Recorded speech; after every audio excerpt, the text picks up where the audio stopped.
Yo, what's going on, man?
Mm, mm, mm, mm, mm, mm, mm,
mm,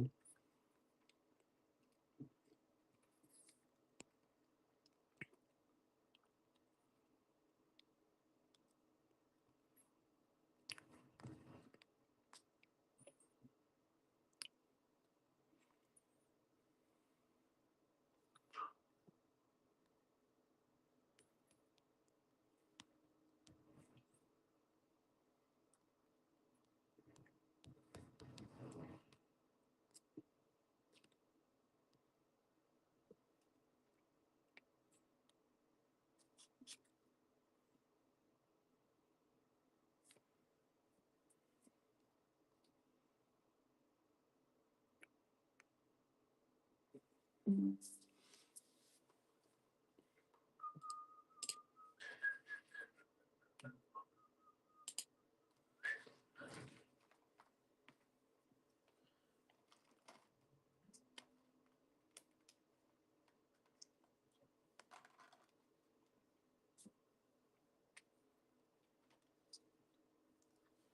Yo, what's going on, man?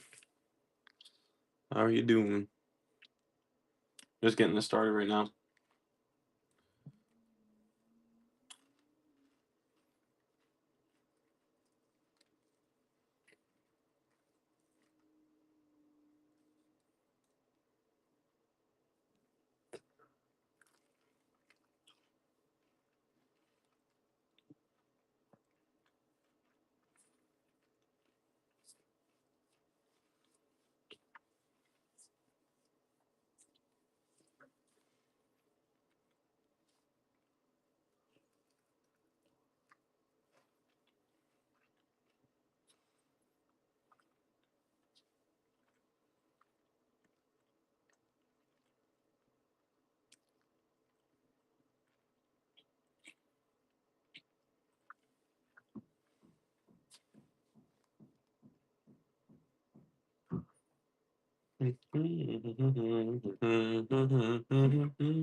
Here's all the action from a six-game Sunday. The Toronto Raptors have, but oh, it gets tough tonight. Taking on the champs and their MVP, Shea Gilgis Alexander, who picked up action in the first. Brandon Ingram drives. It's a little mid-range shot here, and Toronto's off to a 7-1 lead in the early. Going tough shot from Chet Holmgren there as well. SGA spinning past Emmanuel quickly lays that one in, and OKC pushes ahead 8-7 and quickly gets the ball, and it's a sidestep three. Beautiful little shot there from Emmanuel quickly as he buries the deep ball, puts Toronto up by two. Cason Wallace just explodes to the rim and jams that one. Watch it again. Thunder take the lead back 17-16. Then Scotty Barnes gets the ball top of the key, passes to a cutting RJ Barrett, who gets the backdoor layup. And we're tied at 32. Thunder on the run. It's Lou Dort. Kenrich Williams trailing and gently dunking that one home And the Thunder go up by one in a tight game. Jamal Shed to Jacoby Walter. On to Sandro Mamukelashvili, who trails wonderfully and jams that one in. He had 10 in the game. Raptors moving the ball. Yo, what's going on, man? Slashing. Jacoby Walter dishes to Scotty Barnes, who scores off the window. There's another look at the half. Toronto did lead 54 to 50. We go to the third quarter. RJ Barrett laying this one in off the dime from Barnes. Barrett had 14 in the game. Toronto by 7. SGA starts to push go, though. Here he is in mid-range, getting the shot to fall. And another look there. Then on the run, SGA nearly loses the ball, but finds a way. Look at him gather and score there. And Oklahoma City back in front, 68-66. Late in the third quarter, now Jamal Shed pull-up three as time expires, and this cuts OKC's lead. We go to the fourth quarter now, and Ochai Abaji passes to a trailing quickly who hits a three, and now Toronto's up by 1. Williams gets the ball, and he goes, and it's a little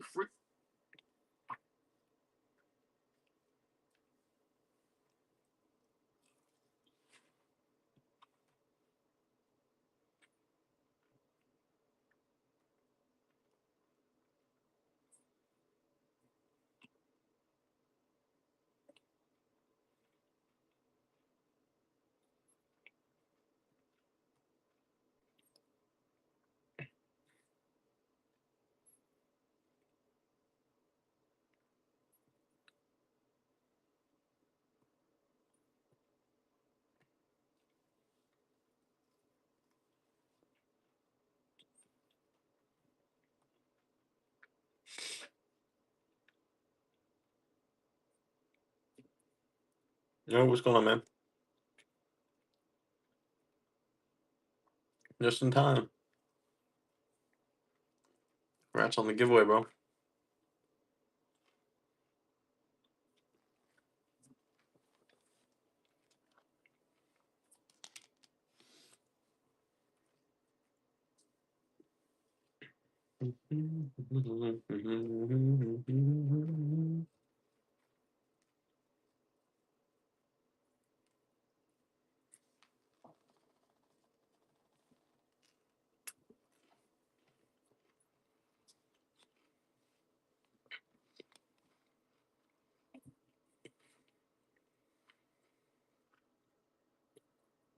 All right.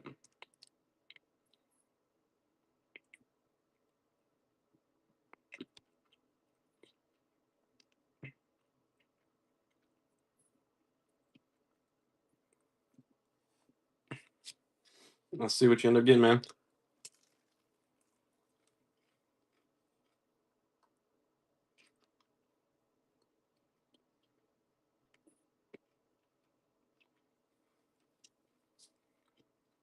Lakers, good start, man.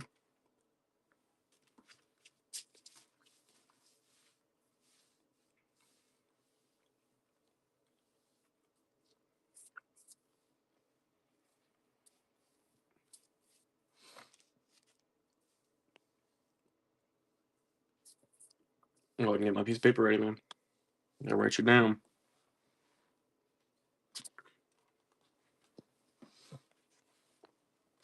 I don't know if you're still in the stream, man, but so I actually haven't been running much.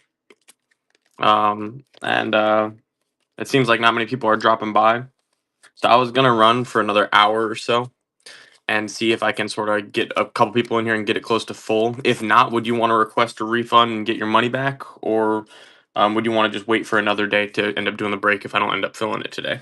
And that's up to you entirely, since you're the one starting it off.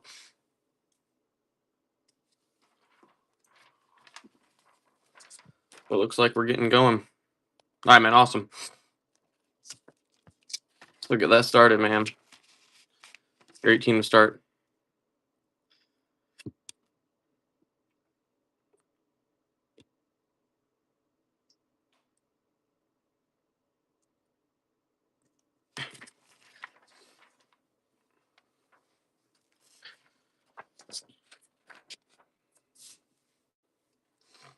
JS.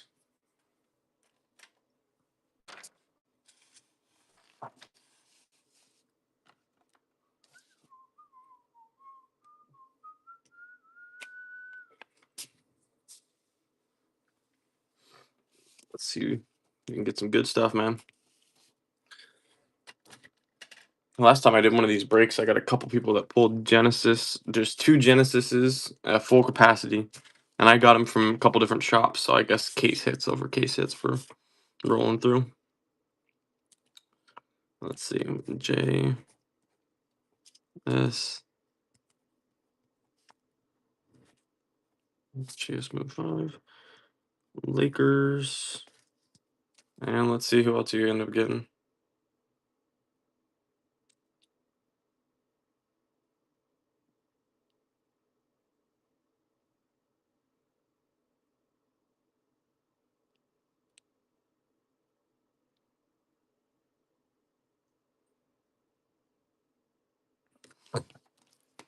Turn something on real quick. I just don't know how this auto randomization works, man. I've never done a break with it.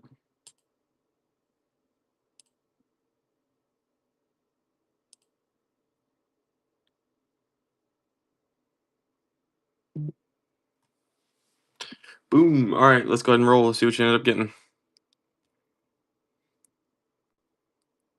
Spin it.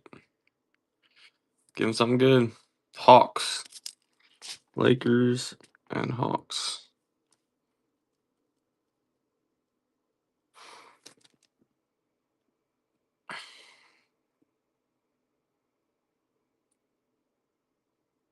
Hawks are off the wheel.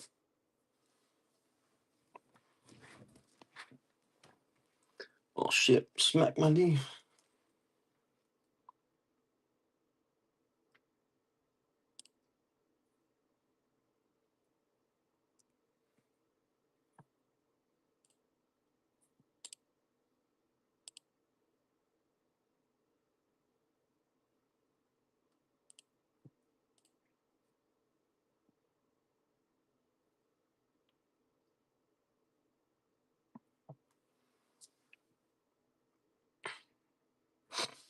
Let's see if anyone's coming through to grab anything else.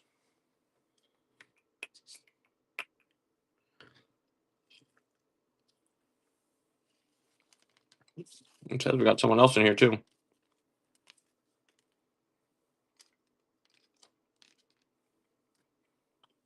A couple other people.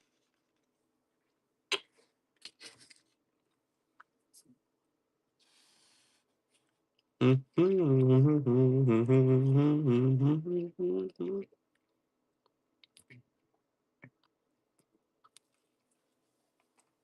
only got 2 spots filled up.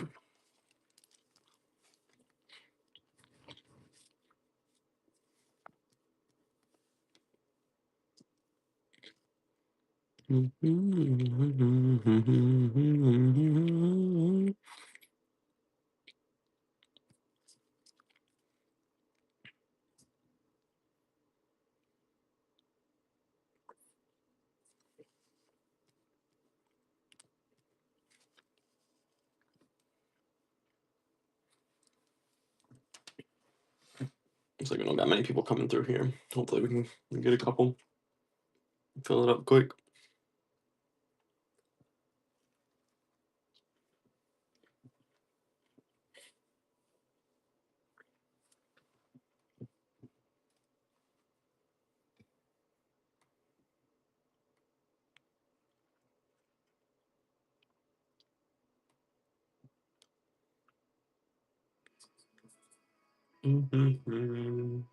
So it is true. You really can't knock out a sorcerer. Patty Pimblett, your magic is real, and I believe in you. Well, that was a heck of a way to kick off the Paramount era. What is it about interim title fights that makes the fighters involved with them over-deliver? It seems that the more pointless the interim championship, the better the fight that accompanies it. If this type of overcompensation is going to be the norm, then I would like pointless interim title fights on every single card, please. One of the best nights in UFC history saw 2 incredibly unneeded interim title bouts against Rim Adesanya versus Kelvin Gastelum and Dustin Poirier versus Max Holloway. Both fights that are legendary now. And after last night, we can add Justin Gaethje versus Patty Pimblett's pointless interim title bout to the Pantheon of classics. I mean, that was an all-out slobber knocker. It was the exact kind of fight you would want to show a new fan. In fact, nothing that technical happening, just two dudes beating the absolute shit out of each other. All heart, no brains. I say that lovingly, but truly as fan-friendly a fight as you're probably ever going to get, and one that's so massively over exceeded expectations that at the end of the day, nothing else really. I think if you just press the on the right hand side, if you press the share button,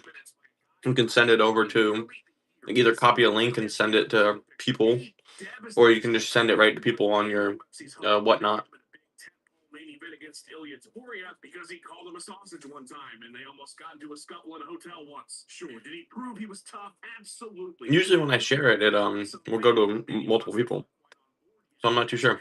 But afterwards, he already knew he was tough, and that doesn't get you title bouts. I've never seen it just one. Victories. And that problem is compounded by the reality of this new. We still got a couple teams open. Go up against one of the most consistently. Yeah, it just showed you sharing it. Should share plus one. Prior to this pointless interim bout getting announced, Well, as likely as Jones versus Aspinall, and no doubt the champion will be a massive favorite, and he should be, because the very likely outcome is that Justin Men NBA. What's going on, man? harder for Patty to climb up that ladder back to a title fight. Not to mention, Gaethje just earned a title shot off beating Paddy Pimblett when Arman Tsarukyan exists out there in a championship limbo that would make Bilal Muhammad's wait for a title bout look downright fair in comparison. And the winner of Holloway versus Oliveira will essentially mean nothing for the title picture now. We only got a single. That's what I'm saying, man. It was a bit of a lackluster. Say 4 boxes for $5. That's not too bad. Right before the event, one accompanied by a fighter passing out on his way from the scale after weigh-ins, and another probably accompanied by a federal investigation in Michael Johnson versus Alexander Hernandez, which was pulled from the event right before the show due to suspicious betting activity. The pacing of the first Paramount show was pretty sluggish compared to what we're used to, and the excessive ads all night didn't feel like they blended into the background. They felt invasive and like they were taking away from the show at points. Dana said afterwards, well, if they blocked, implying that this isn't a problem that needs to be addressed. Fucking, however much more. Yeah, it sucks. Usually I have 3 or 4 people that have been asking when I'm doing my next break, and they usually pop in whenever I do breaks. But I guess all of them are nighttime guys because usually I stream around 8 o'clock. But it's snowing, or it was snowing down here, so we have some stuff closed and I'm off work, so started early for once.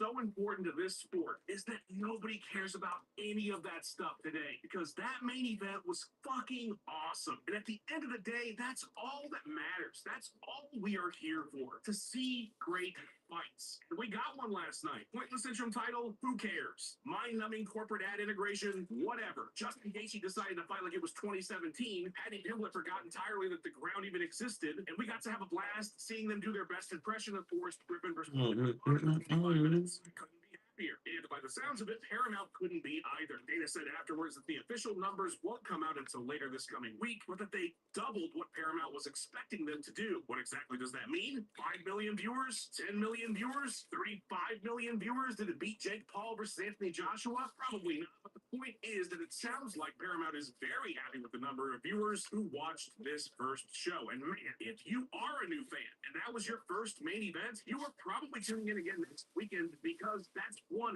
hell of an introduction to the sport. And overall, it was a very good kickoff for this new UFC era. All things it was very cool and very well done. Showing that history makes everything the UFC does feel weightier. Yo, what's going on, man? History is going back 100 years or more. Not sure what the Travis Barker drum thing was about or why Blink-182 was the soundtrack for the event, but it was, that was all kind of fun. And we did get some solid finishes on the prelims, a few very good fights that went the distance. John Silva stood on Arnold's back.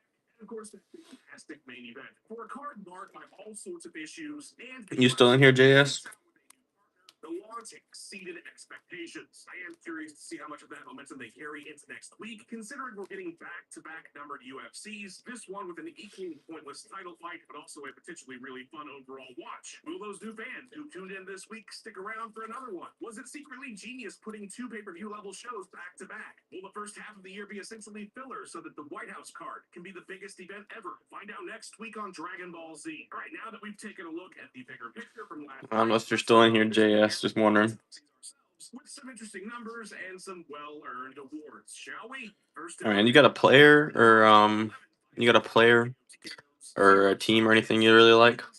Cage time of 2 hours, 16 minutes, 25 seconds. There were exactly 3 underdogs that came out on top, 8 favorites to victories, so not exactly a night of surprises. That was the first shot. Anyone on pills? See, Allen remains up. Give me a second. Silva is now one step closer to screaming in the featherweight title space for real. Natalia Silva is on an 8-fight tear now in the UFC with back-to-back wins over former champion Rose Namajunas and Alexa Grace. Dana said she's next for Valentina. So she could be 3 champs in a row. Either way, she's getting our Queen Slayer award. Yeah, that's a rare thing to hear. Via KO TKO. Interesting Derek Lewis stat. He doesn't always get knocked down when he loses, but he has never won a fight in. Y'all stole the Jordan Poole curse from the Wizards, man. First non-title bout since 2022, his first win since 2024, and his first UD victory in a 3-round bout since 2018. Taste the rainbow. Landed 143 significant strikes in his interim title victory. He definitely is, man. I saw a clip the other day of him at like a school doing like a little like thing that I don't know what it was, you know, just like talking to students, and one of the kids said, "How did it feel getting punched by Draymond Green?" This shit made me die. Laugh my ass off.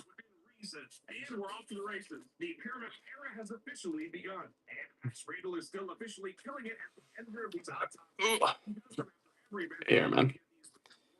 Joe, please on love on his socials and check out his wonderful YouTube channel. A massive thank you to the channel members. You guys are already helping to make 2026 pretty kick-ass. If you hit the join button, viewer, you can also become a member. There's exclusive content that comes with it. Like and subscribe because leave comments about all things 324. I love reading them, and sometimes I even reply when I'm feeling froggy. We're back again next week with a new numbered UFC, so see you again real soon. That sounded threatening. I meant it in a happy way. See you then.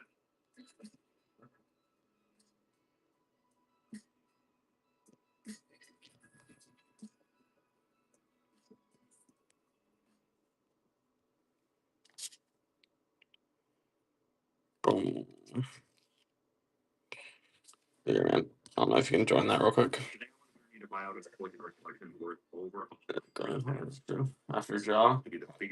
If Jaw goes anywhere good, that would be nice. Here, can you join that real quick? The giveaway? Take off the mic. There's definitely some bumps along the way here, so shit. The guy jumped in and stole it from me. I tried to draw it instantly. I'm gonna see if I can get another one. I was trying to get it, so just because, like I said, I don't know how it's gonna go with the things. I've had to cancel it. I want to throw you something if I have something.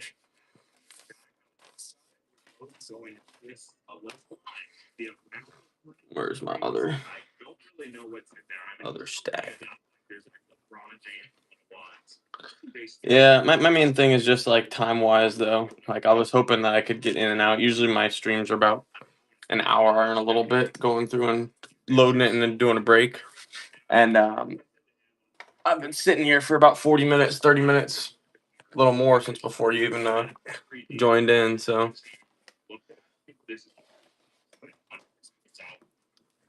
depending on what ends up happening, I might have to call it. I got stuff to do later today, but man, I'm hoping. I hate doing this. I've never had to, but I guess it's just switching up their stream time. No one really knows when you're streaming if it's usually 8 o'clock or 9 o'clock. Jumping up to 1.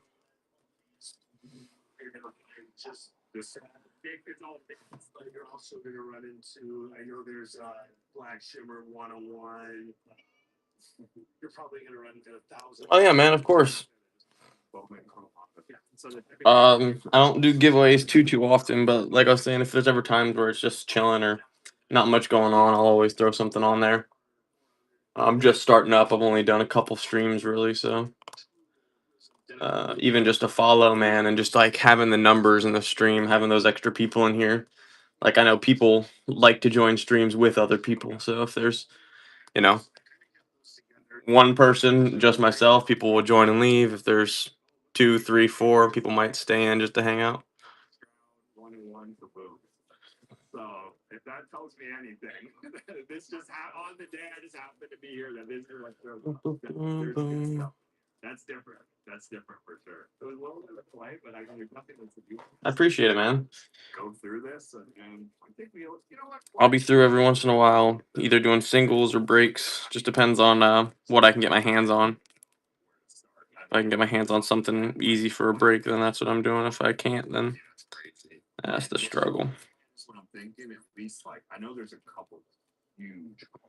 So the cost of the boxes and penny sleeves are nothing, but top loaders and all that stuff and shipping. That's the thing that gets me.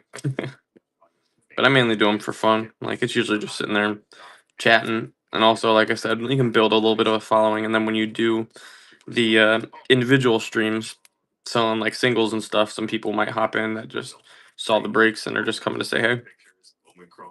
So it's always cool. I was excited about this. It's just great stuff. So Thanks, man. Appreciate you.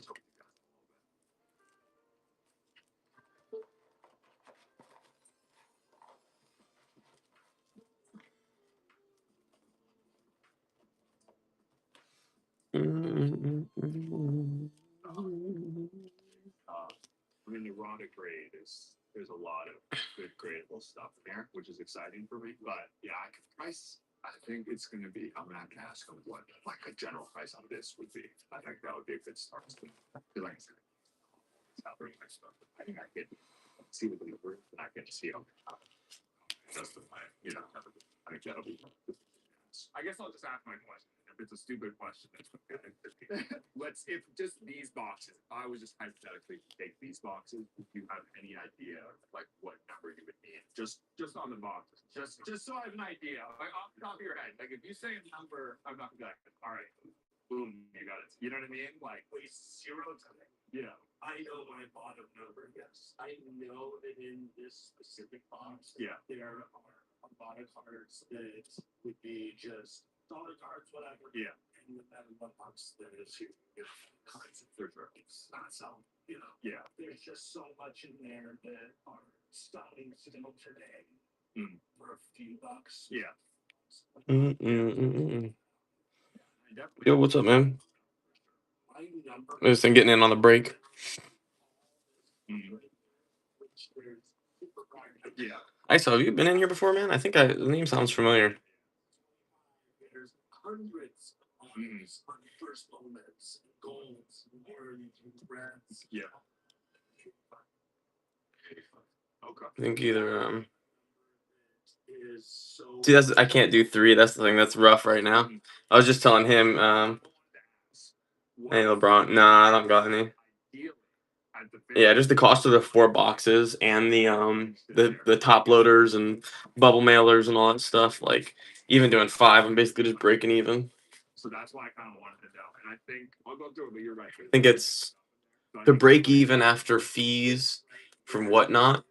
I need $5.33 per team. Yeah.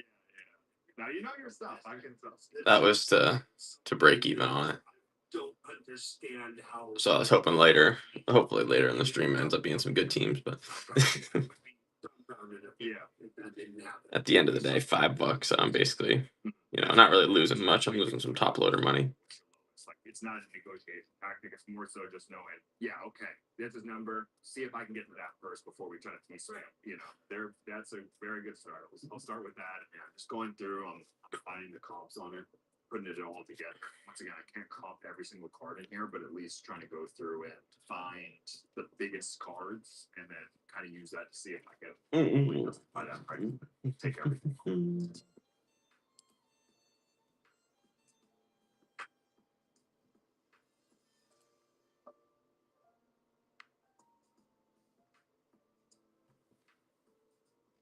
I don't think we're miles apart based on what I heard from you. Just from what You sell ant cards? It depends on like what specifically you're looking for. I don't have some crazy stuff, but I got some Ant-Man. If I had to guess the final number, They're next door doing some construction or something. I'm smacking into the wall. like not bringing it into account at all. I think it's going to be around like 80. Any of the cards that not I have this. The only reason I'm being delicate with what I'm saying. Georgia, orange, draft picks parallel. And then I got 2 haunted hoops. Don't mean much. Is it worth it for me to go like all? And then I got and maybe get a smaller margin than I originally wanted if I can make a bunch of money. yeah, man, that's the crazy thing. I think it's just about who you got in the stream, what people you got visiting, because it's not a perfect. I saw someone earlier doing a 1 box of Topps Chrome Blaster, and he had like 15 teams left, and it was just crazy. He had like 15 teams left, and it was going up. What's it called? 15 teams left on 1 blaster of Topps Chrome, so $50, and it was selling for 13 a team. Whereas this, that's like $200 right there. So that's gonna be. So I'm not worried about so Let's see, get something good. To that number, I'm hopeful that I'll be able to find more tomorrow. It was a very small file, right? But I think it's the majority of like the big time value. We were at roughly. It's time to rest up. We'll go sleep and then. ISO. And see what we can do. New York, bro. Look at the picture on my fucking my account, man. That's a Brunson patented I pulled a little while ago. Before I officially got on the road, I decided to call up my friend Ty from Chasing Cardboard. Brunson's always a good way to go. Big sports card deals, just to get some advice and see what he'd do if he were in my shoes. Surprised. Like usually have pretty good readout stuff. I think I'm okay at this, but I definitely don't have as much experience with you. I mean, I have a lot of questions. I'll try to pick up everything. Yeah, that's why that Brunson. I'm hyped about it, man. Good stuff. Like you'll be going through. I got that thing to get graded. This year, hopefully make me some money. Pricing it all out. Just like there's so much. 8 3 rows. That Knicks tax, man. If anyone's wearing a Knicks uniform, it's sort of like wearing a Lakers uniform or a Celtics uniform. It's just worth more wearing that Knicks. When it's full is the main thing. I'm just running till it's full. I was telling JS if it ends up being that, you know, we go for a while and no one really joins in, I'm gonna message you two or whoever else is in the break and see, do you want to wait until tomorrow, see if tomorrow I can fill it up, or do you want a refund and I'll just send you your money back? So either way, I'm open to both. But I'm trying to fill it hopefully today, hopefully soon. If we can get some people in here, that'd be nice. But that's what it's all about, just seeing how fast I can get some people in here and load this thing up.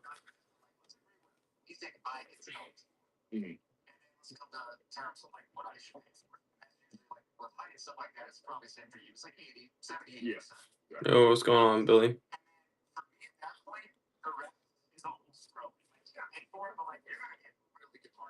Exactly. So your eyes and your fingers bleed, and you're still not going to be that accurate, right? You just don't know in this market with some of that stuff. You got to get to a number where you're not. What's up, everyone? It is Boston Card Hunter. This is going to be a different video. It's actually there.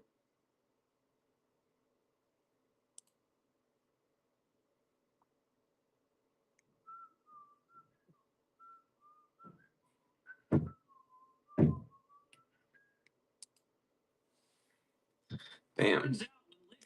Lakers are turning against LeBron, man. She wanted him gone secretly behind the scenes. Tired of his antics. Laker fans have been saying that for years. Turns out the feeling is mutual. But LeBron's now responding to all of this, and it might get even uglier. The details are bad about it, but the way we found out is scandalous. So ESPN does a report of a $10 billion sale of the Lakers. All sorts of behind-the-scenes drama came out because people wanted to tell their side of the story. And some of those people were the siblings of owner Jimmy. See, Dad passed down the team to 6 kids, and when he died, they've been fighting ever since. In fact, Jeannie controls things as team governor, and has fired each and every one of her siblings. ESPN says Sister Jamie pleaded not to be fired. Please let me resign. She told ESPN she felt disappointed and disrespected like a crumpled up piece of paper thrown in the trash. So what do you think's gonna happen next? Well, let's leak some juicy details for revenge. Oh, you think you can get away with this, Jeannie? Well, we know all about your little hateful comments about LeBron James. So among the things that got leaked, Jeannie privately grumbled about LeBron's outsized ego and overt control that he and Clutch Sports exerted over the organization. Like what? Oh, I don't know. Trading for Russell Westbrook? Because multiple reports said LeBron and Clutch pushed for that trade. But when it blew up, Ron was like, "Who, me? I just work here. You need to go ask Rob Pelinka." So Jeannie privately bristled about what she felt was his lack of accountability and the way that James would shift blame onto Yo, what's going on, man? trade. Shocker. The GM wanted to cover his tracks. But also, when the Lakers drafted James Loading up the break right now. with the 55th pick in the draft, Jeannie privately remarked that James should be grateful for such a gesture, but felt that he wasn't. So she wanted to trade him, maybe to the Clippers. Now, the ironic part of the leaks is Jeannie's right. Guarantee every other team owner has had the same thoughts about LeBron. They just didn't have angry siblings to leak it to ESPN, except there was one league that didn't fit. But not long before All-Star break, a lot of players are going through the motions, and you can feel it when watching games. So my secret weapon is Prize Picks. If I give it a few picks, it feels like I'm watching the NBA Finals. I don't expect to win money every night. I expect to have a lot more fun. And my favorite part of their app is how easy it is to use. I just pick more or less on a few player stats, and I'm locked in.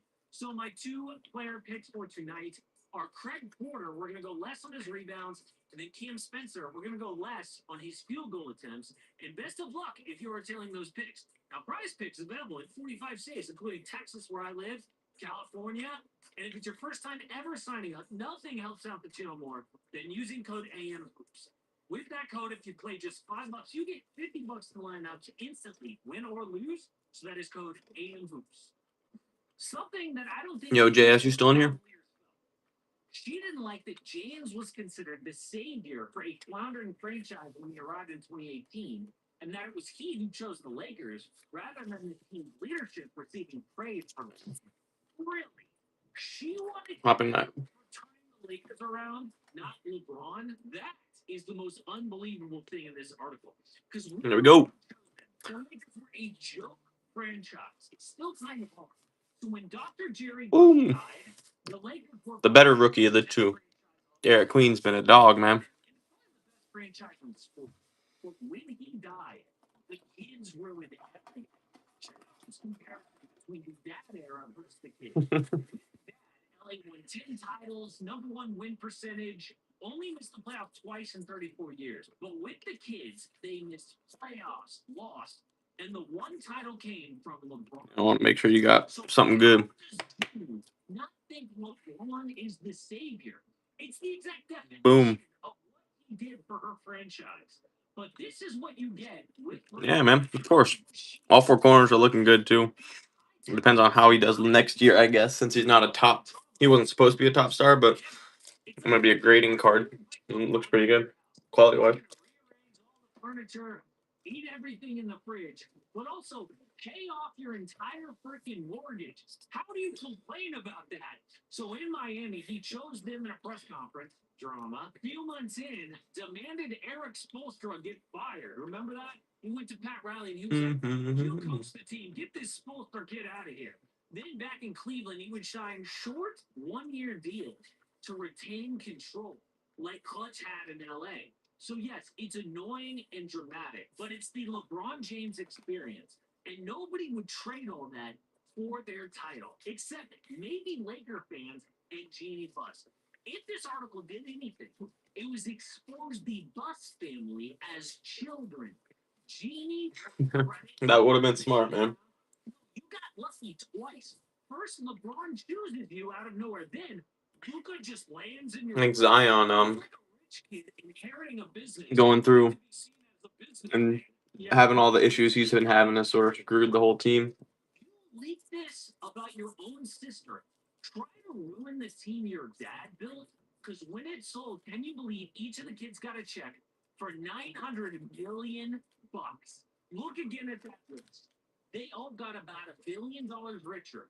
But rather than being grateful and walking away, they tried to with leads. How's that working? Well, first, Jeannie went in damage control. She told The Athletic, look, it's really not right, given all the great things LeBron's done for the Lakers, that he be pulled into the family drama. To say it wasn't appreciated is not true and completely unfair to him. Rich Paul said, in a relationship, no matter who it is, no matter how long you've been with somebody, there's going to be some type of annoyance at some point. There's nothing to talk about here, which is true. LeBron's never been in one place for a longer stretch than the Lakers. This is year 8. What you mean? Longer than his first stretch in Cleveland. At some point, like in any relationship, things are going to get tested. So when LeBron was asked, he said, quite frankly, I don't care about articles. They don't bother me. I'm 41 years old. I watch golf every day. I don't care about how somebody feels about me, especially when that person doesn't even own the team anymore. And here's the reality about that ESPN article. Did I share what? It was a goodbye. This was the Buss family's final word on the Lakers. And in trying to get revenge, they ended up exposing themselves. Not as Yeah, I went through and sent it to everyone on my side. bitter children who turned one of the greatest franchises in sports into a family feud. Not Dr. Jerry. I tried to get all my people, but like I said, I think everyone is used to that nighttime thing. What happened Here, when the team stopped being honestly, bro, if you don't mind requesting a refund, I might go ahead and end it soon. I'm gonna send you, like I said, the giveaway that you won.